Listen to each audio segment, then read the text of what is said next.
Saudi अरब दशकों तक एक ऐसे धार्मिक राष्ट्र के रूप में जाना गया जहां शरीयत कानूनों के तहत शराब पूरी तरीके से प्रतिबंधित थी, लेकिन अब हालात तेजी से बदल रहे हैं। मीडिया रिपोर्ट्स के अनुसार सऊदी सरकार ने शराब से जुड़े नियमों में चुपचाप बड़े बदलाव शुरू कर दिए हैं। ये बदलाव आम पब्लिक के लिए नहीं बल्कि चुनिंदा विदेशी गैर मुस्लिम कर्मचारियों और डिप्लोमेट्स के लिए है।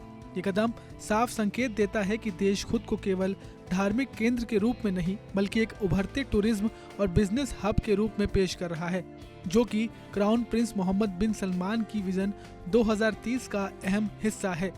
सऊदी अरब में मक्का मदीना जैसे पवित्र शहर दुनिया भर के मुसलमानों के लिए आस्था का केंद्र है। यही वजह रही कि इस्लाम में हराम माने जाने वाली शराब पर 73 साल पहले जो बैन लगाया गया था वह बेहद सख्ती से लागू रहा, लेकिन बदलते वैश्विक माहौल और पर्यटन को बढ़ावा देने की कोशिशों के चलते अब सरकार धीरे धीरे अपनी नीति में ढील दे रही है। रिपोर्ट्स के मुताबिक सऊदी अरब 2 नए शराब स्टोर खोलने की योजना पर काम कर रहा है। पहला स्टोर तेहरान के अरामको परिसर में खुलेगा, जहां केवल गैर मुस्लिम विदेशी कर्मचारी ही शराब खरीद सकेंगे। दूसरा स्टोर जेद्दा में विदेशी डिप्लोमेट्स के लिए खोला जाएगा। दोनों स्टोर 2026 तक शुरू होने की संभावना है। हालांकि सरकार की ओर से अभी तक कोई आधिकारिक तारीख जारी नहीं की गई है। बता दें कि सऊदी अरब 2034 में फुटबॉल विश्व कप की मेजबानी करने जा रहा है। इससे पहले सरकार ने रेड सी ग्लोबल प्रोजेक्ट्स के तहत कई लग्जरी रिजॉर्ट्स, होटल और नियोम सिटी जैसे मेगा प्रोजेक्ट्स पर भारी निवेश किया है, लेकिन अंतर्राष्ट्रीय पर्यटन खासकर वेस्टर्न टूरिस्ट शराब उपलब्ध न होने की वजह से बड़ी बाधा मानते हैं। कुछ रिपोर्ट्स कहती हैं कि पर्यटन क्षेत्रों में सीमित तौर पर शराब की बिक्री की अनुमति मिल सकती है। हालांकि सरकार अभी इस पर आधिकारिक रूप से कुछ भी स्वीकार नहीं कर रही। फिर भी नए शराब स्टोर्स की तैयारी एक बीच का रास्ता अपनाने जैसा ही दिखता है। अब इस फैसले से अंतर्राष्ट्रीय मुस्लिम समुदाय में नाराजगी भी देखने को मिल रही है। कई लोग मानते हैं कि शराब की इजाजत देकर सऊदी अपनी धार्मिक पहचान के साथ समझौता कर रहा है, जबकि वैश्विक स्तर पर कई देश नशा रोकने के लिए नए प्रतिबंध लागू करने की सोच में जुटे हैं। ऐसे समय में सऊदी का ये कदम काफी विवादित माना जा रहा है। भारत के गुजरात और बिहार जैसे राज्य में भी बता दे शराबबंदी लागू करने का उदाहरण है। चलिए अब आपको शराब बैन के पीछे की एक दिलचस्प कहानी बताते हैं। आपको बता दें कि शराब पर सऊदी का बैन सिर्फ धार्मिक कारणों से नहीं लगाया गया था।